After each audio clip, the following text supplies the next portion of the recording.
अस्सलाम वालेकुम। फैसल वाडा ने पंजाब हुकूमत की करप्शन बेनकाब कर दी। हामिद मीर के लाइव शो में अतार तारड़ को नंगा करके रख दिया। मीर साहब तारड़ की औकात एक बकारी जैसी है। इनको हुकूमत मांगे दांगे की मिली। अगर इनको फॉर्म 47 ना मिलता तो ये जेल में होते। जब फैसल वाडा ने करप्शन के सबूत दिखाए तो तारड़ हक्का बक्का हो गए। हुकूमत की करप्शन को बेनकाब करना क्या ये इस बात का सबूत है कि हुकूमत के दिन पूरे हो चुके हैं, हवाओं का रुख चेंज हो गया है। नाज़रीन, आइए पहले ये सनसनीखेज वीडियो देखते हैं, फिर इस पर बात करेंगे। चैनल को सब्सक्राइब लाजमी कर लें और बेल आइकन को भी प्रेस कर लें। ये आपसे मिलने वाली मोहब्बत है और आपकी मोहब्बत का शुक्रगुजार। उसकी फैमिली का, उसका बेटा आएगा, उसकी बेटी आएगी, उसका चचा आएगा, मामा आएगा, उसका ताया आएगा, उसका बहन आएगी, उसकी खाला आएगी, उसकी मामा आएगी। इसके अलावा भी दुनिया में कोई है नहीं है सर, है नहीं है। अच्छा, गिव अस अ चांस, ये give new blood a chance. अब आपकी बात में क्योंकि वजन है तो इसलिए मैं चाहूंगा कि वजीर आज़म शहबाज शरीफ साहब ये सुने फैसल वाडा साहब क्या कह रहे हैं। मुझे ताना मार रहे हैं कि तुम कायदे आज़म की तालीमात की बात करते हो, जमहूरियत की बात करते हो, लेकिन ये कायदे आज़म और जमहूरियत के नाम पे चंद ख़ानदानों ने पाकिस्तान की सियासत पर अजारादारी कायम की हुई है और उसके नतीजे में करप्शन होती है जिसको ये बेनकाब करते हैं और यहाँ बैठकर फिर ये मुझे ताना मारते हैं। ताना तो सही मार रहे हैं, लेकिन मैं चाहता हूँ आप भी सुन लें। कोई नहीं सुनेगा सर, नहीं सुनेगा। ऑपोजिशन पार्टी का भी मेंबर आपके साथ होता इजलास में तो वो ज्यादा खुल के बात नहीं सर, वो तो साथ देखिए ऑपोजिशन जो है ना, तहरीक इंसाफ, वो तो जमानती है पीटीआई की। ये सारे काम ऑपोजिशन के हैं, कोई एक काम भी ऐसा ऑपोजिशन ने किया। तो मैं कह रहा हूँ, तो जब ऑपोजिशन का मेंबर देखिए मीर साहब, मेरा प्रॉब्लम ये है कि देखिए मैं उन पंजाब की हुक्मरान जमात का नहीं हूँ कि मैं कहूँ मेरी तो पाकिस्तान में क्या दुनिया में प्रॉपर्टी नहीं है। मेरी तो पाकिस्तान में ही प्रॉपर्टी, पूरी दुनिया में ही प्रॉपर्टी है। और मेरे इश्तिहारात 60-60 पेज के नहीं छपते सर, जो पंजाब हुकूमत छपती है, या KPK के 300 पेज की किताब नहीं छपती मेरी।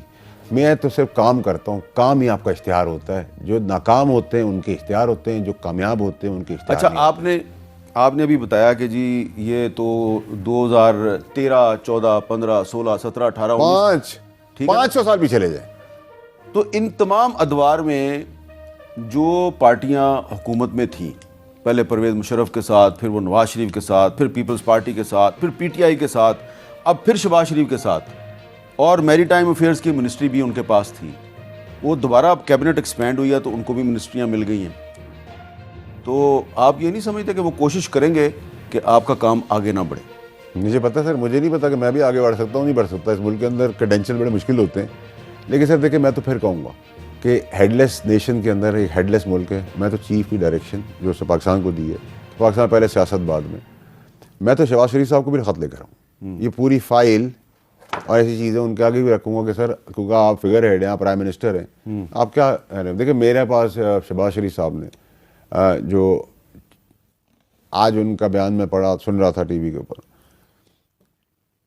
मतलब आपको शौक था ना सर, आप जैसे जितने जमहूरी लोग थे, आपको कायदे आज़म का पाकिस्तान ढूंढना था। नहीं, ये लें भाई, ये रहा पाकिस्तान, कायदे आज़म का पाकिस्तान। भाई, कायदे आज़म की और जमहूरियत की बात करना को ताना बन गया है। तो ताई आपको जमहूरी यही है ना, इसको नहीं, तो आप सर देखिए कायदे आज़म साहब की जो तस्वीर है ना, अब आप जाके देखें दफ्तरों में तो उसमें इतना हिस्सा होता है। कोई तस्वीर ही बनाई हुई उन्होंने इतने हिस्से की, और मैं समझता हूँ, जब मैं उस तस्वीर को देखता हूँ, मैं समझता हूँ इतना हिस्सा रह गया पाकिस्तान का, क्योंकि आपको जमहूरी जनाजों का शौक था, बदबूदार एक्सपायर डेटों का था। मैंने आज चेयरमैन साहब से पूछा, मैंने कहा मिनिस्टर साहब और चेयरमैन साहब बताएं, आपने सारी फाइलें पढ़ी हैं? 728 पेजेज हैं, ये पढ़ें या आपने ब्रीफिंग ली? उन्होंने सच बताया, हमने ब्रीफिंग ली, हमने नहीं पढ़े। मैंने कहा मैंने पढ़े। ठीक है, मैं आपको मेरे साहब कंक्लूड करके ये नैब को भी जब फाइल जाएगी, सज़ा उनको केस बनाने की तकलीफ करने की जरूरत नहीं पड़ेगी, भोंडे केसेस बनाने की जरूरत नहीं पड़ेगी, FI को भी भोंडा केस बनाने की जरूरत नहीं पड़ेगी। चीफ कोर्ट में जाएगी, पहली हेयरिंग में हमारे हक में फैसला हो जाएगा। वैसे ही हो जाएगा, लेकिन चलें हो जाएगा, ठीक है, क्योंकि आप नहीं देंगे। इस मुल्क के अंदर सर स्टे ऑर्डर, एक स्टे ऑर्डर, उसके पीछे इतना इतना इतना आउट ऑफ कोर्ट में फ्रेम करते सर, इसमें क्रिमिनल आपको पता है, सब चीज़ें छोड़ दें, इसमें सब चीज़ें भी अगर ठीक हो, हर चीज़ अगर बिल्कुल ठीक हो, इसमें आपने ओवरसीज कंपनी से डील किया था। वो ओवरसीज कंपनी तो कहीं नहीं, पाकिस्तानी आदमी है। चलें फैसल वाडा साहब, बहुत बहुत शुक्रिया, आज आपने हमें टाइम दिया। अब हम कोशिश करेंगे कि जो इसके मुतलका वजीर हैं मैरीटाइम अफेयर्स के, कैसर शेख साहब, अल्लाह करे सर वो कायम दायम रहे अपनी वजारत। नहीं, अल्लाह करे कि वो हमें आज टाइम दे दें। हम कोशिश करेंगे कि आखिरी प्रोग्राम के हिस्से में उनका वर्शन भी ले लें, क्योंकि उनका वर्शन आना भी ज़रूरी है। एक और चीज़ भी साहब, सॉरी आपको बताना भूल गया, तो बहुत ज़रूरी थी सर आपकी तो वैसे पाकि दुनिया की सबसे बड़ी कंपनी लुइस ड्रेफस, दुनिया की सबसे बड़ी कंपनी, ये प्राइम मिनिस्टर को ईमेल लिख रही है, चेयरमैन पोर्ट कासिम को लिख रही है, मेरे पास भी आ गई है, ठीक है। इंपोर्ट्स की प्रायोरिटी दी जा रही जहाज़ों को, एक्सपोर्ट जैसे डॉलर आ रहे हैं, उन्होंने कहा हम ऑर्डर कैंसिल कर देंगे। बिलियंस ऑफ डॉलर का जो नुकसान है जो राइस कॉरपोरेशन करके दे रही है, 1 बिलियन उन्होंने एक्स्ट्रा एक्सपोर्ट करके दी है। यही मैंने पोर्ट कासिम को कहा कि भाई अगले आधे घंटे 45 मिनट मसले का हल करें। सर 365 अरब के पैसे लेंगे, 500 एकड़ देंगे, 365 एकड़ के पैसे दें आप मुझे, वो भी ऑडी कॉनी के भाव 2% के ऊपर। अभी वो 2% ही मैंने कहा मुझे दिखाएं कि 2%। अच्छा, ये इन्होंने ज़मीन 5 अरब में बेची है? 5 अरब में बेची, 2% यानी कि 10-12 करोड़ रुपए लिए, 8% पे लिखा है, ये कोई इनकी अप्रूवल लिखा हुआ है, 8% और देगा तो इसको पोजीशन दे देंगे, 4 साल में पेमेंट करेगा 10 करोड़ रुपए एकड़ वाली जमीन की, 8 लाख रुपए 10 लाख रुपए एकड़ के हिसाब से। और इसकी मालियत इस 500 60 अरब 60 अरब है। हाँ 60 अरब। उन्होंने आगे केसेस में हमें खुद ही ब्रीफ किया कि हमने आगे जो जमीनों की, अच्छा फिर सेलेक्टेड वो है सेटलमेंट्स है, या तो आप कोर्ट में 500 केसेस अगर सबको कर दें, मर्जी है कि 101 निकाल लें, 205 निकाल लें, 251 निकाल लें, 320 निकाल लें। अच्छा जी, जिससे पूछा, जब हम पहली मीटिंग में बैठे तो हमने कहा मिनिस्टर साहब से कि सर आपको पता है? उन्होंने कहा नहीं। कैसर शेख साहब मिनिस्टर, वो कहते हैं मुझे नहीं पता। उस वक्त उन्होंने कहा मुझे नहीं पता पहली मीटिंग में, तो इनकम्पिटेंट हुआ ना फिर। सुनिए ना सर, उसके बाद फिर सेक्रेटरी साहब से पूछा, उन्होंने कहा हमें नहीं पता। एडिशनल सेक्रेटरी साहब जो बोर्ड मेंबर थे उनसे पूछा, उन्होंने कहा मुझे नहीं पता उस वक्त। सुने आप, ये वही एडिशनल सेक्रेटरी साहब हैं जिनके दस्तखत आपने आज पकड़े हैं? हाँ ठीक है सर। उसके बाद चेयरमैन पोर्ट कासिम की को 2 महीने पहले आए थे, उन्होंने कहा मुझे नहीं पता। आज जब मैं गया तो मैंने पूछा उनसे कि जी एडिशनल सेक्रेटरी साहब आपने तो कहा था, मैं तो मुझे नहीं पता थी, आपको ये 500 एकड़ याद आया उसका? उन्होंने कहा मैं बैरून बोलता, लेकिन मैं पता नहीं कंप्यूटर पर बैठ के मैंने किया, तो मैंने कहा मिनट्स तो आए थे, तो आपने गलत बयानी की, छुपाया, ठीक है। खैर वो आई गई बात की। उसके बाद सर चेयरमैन पोर्ट कासिम ने ब्रीफ किया, चेयरमैन पोर्ट कासिम को मैंने कहा देखिए अगर आप इस करप्शन का हिस्सा नहीं है, बेईमानी का हिस्सा नहीं है, और डिफेंड गलत करेंगे तो फिर मैं लड़ाई लड़ूंगा आखिर तक, और कागज़ के बेस पे करूँगा। उन्होंने कहा नैब का केस था, मैं नैब के कागज़ मैंने अपनी फाइल से निकाला, नैब का कागज़, ये मैंने सर जो काम, ये जो कागजात है ना सर, ये जो कागजात है, ये 5 साल में पोर्ट कासिम नहीं जमा कर सकती, 5 साल में FIA नहीं जमा कर सकती, 5 साल में नैब नहीं जमा कर सकती, जमा नहीं कर सकती। उन्होंने कहा जी फलानी डॉक्यूमेंट का फलाना कागज़ हमारे पास नहीं है। मैंने कहा सर ये ले, आपके पास कैसे है? अच्छा सर, मैं इस पर कलमा पढ़ के रोज़े में आपको बोल। जी नाज़रीन, ये जो फैसल वाडा साहब करप्शन के सबूत दिखा रहे हैं, ये वाकई ही पंजाब हुकूमत ने करप्शन की है या ये फैसल वाडा की एक सियासी चाल है जिससे सियासी दबाव हुकूमत पर बढ़ सके? नाज़रीन, सवाल तो ये है कि फैसल वाडा तो खुद इस हुकूमत के नुमाइंदे हैं, मगर ये हुकूमत पर ऐसा दबाव क्यों बनाने की कोशिश कर रहे हैं? फैसला आप खुद करें और कमेंट सेक्शन में जरूर बताएं।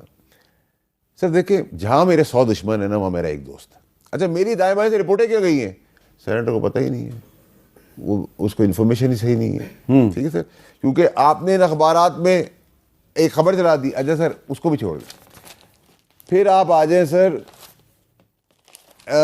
अच्छा, आपने जब उनको नैब का कागज़ दिखाया एडिशनल सेक्रेटरी साहब को, तो उन्होंने अपना झूठ माना कि मैंने आपसे झूठ बोला था? सर उन्होंने ये तो मुझे नहीं कहा कि मैंने झूठ बोला, पर मैंने कहा आइंदा आपने अगर, आपके पास सारे कागज़ हैं, ठीक है, एडिशनल सेक्रेटरी साहब ने आपके सामने, उस सेक्रेटरी ने मान लिया कि हाँ मैंने झूठ बोला? हाँ, मतलब उससे कहा कि वो मैं तो गया हुआ था, मतलब मुझे एक्सक्यूज करने की कोशिश की। सर देखिए, क्वेश्चन ये है कि सर इसमें अरबों खरबों, सर अब सुने ना जी, इसमें ही इसको छोड़ दे, अभी बाकी मैं आ रहा हूँ। इसमें फिर वो ये कहते हैं कि नॉन यूटिलाइजेशन फंड भी माफ।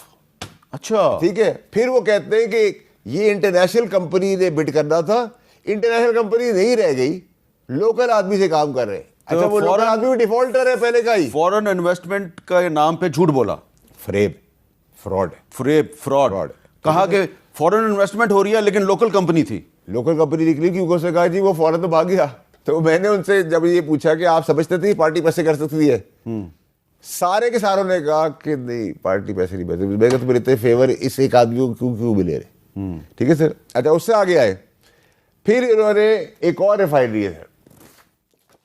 मैंने कहा जी उसका डॉक्यूमेंट मैंने इनसे कहा कि जी आपने जो है वो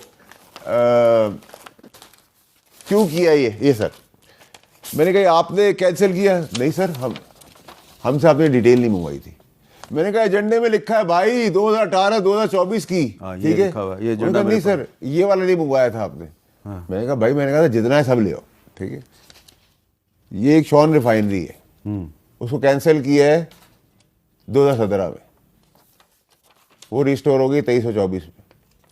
उसकी मजाक कहानी सुने, वो पोस्ट डेट चेक दे रहे हैं, वो पोस्ट डेट चेक दे रहे हैं और कह रहे हैं ना तुम हमें एक है वी, शॉन लिख रहा है we have not received the joint application for settlement nor we have जी रिसीव्ड। नाजरीन इकराम, आपने फैसल वाडा और हामिद मीर साहब की गुफ्तगू सुनी। नाजरीन अता तारड़ साहब जो हैं वो खामोश रहे, मगर जो करप्शन के सबूत फैसल वाडा ने पंजाब हुकूमत के दिखाए हैं ये नाजरीन काफ़ी परेशान कुन हैं। और काश हमारे सियासतदान अपनी माजी की गलतियों से सबक सीख लेते। नाजरीन ये जो फैसल वाडा साहब सबूत लेकर आए हैं इसका कोई मतलब ये तो नहीं है कि हवाओं का रुख चेंज हो चुका है और ये जो ताकतवर इदारे हैं वो अब इस हुकूमत से बेजार हो चुके हैं। नाजरीन आपको पता होगा कि ये हुकूमत धांधली ज़्यादा बनी और जिस तरह के PTI के साथ जुल्म और ज़्यादती की गई और इनके लोगों को उठाया गया। नाजरीन आपको पता है ये भी है कि PTI से बल्ले को छीन लिया गया और इनके पास कितने इंतखाबी निशान थे, मगर अवाम ने एक इनकलाब पैदा किया और इनको वोट दिया।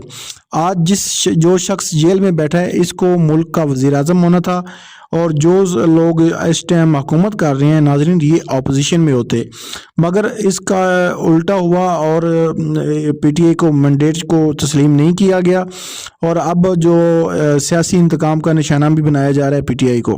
नाजरीन पाकिस्तान में जो भी हुकूमत है वो मैंडेट लेकर है और जिसको अवाम वोट दे उसी की हुकूमत बननी चाहिए। उसकी वजह यह है नाजरीन कि जब मैंडेट चोरी किया जाता है तो उस हुकूमत की इखलाकी तौर पर कोई हैसियत नहीं होती और ना ही अवाम का उसको एतमाद होता है, ना ही अवाम ने उसको वोट दिया होता है।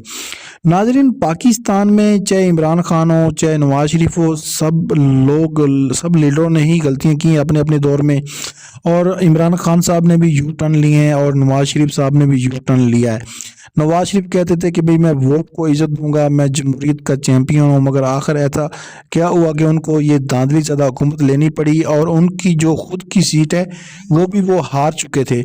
तो हारी हुई सीट उनको मिली और जो अपना ख्वाजा आसफ साहब हैं वो भी सियालकोट से हार चुके थे एक खातून से, रियानादार से। मगर नाजरीन इनके अंदर इखलाकियात तो है नहीं।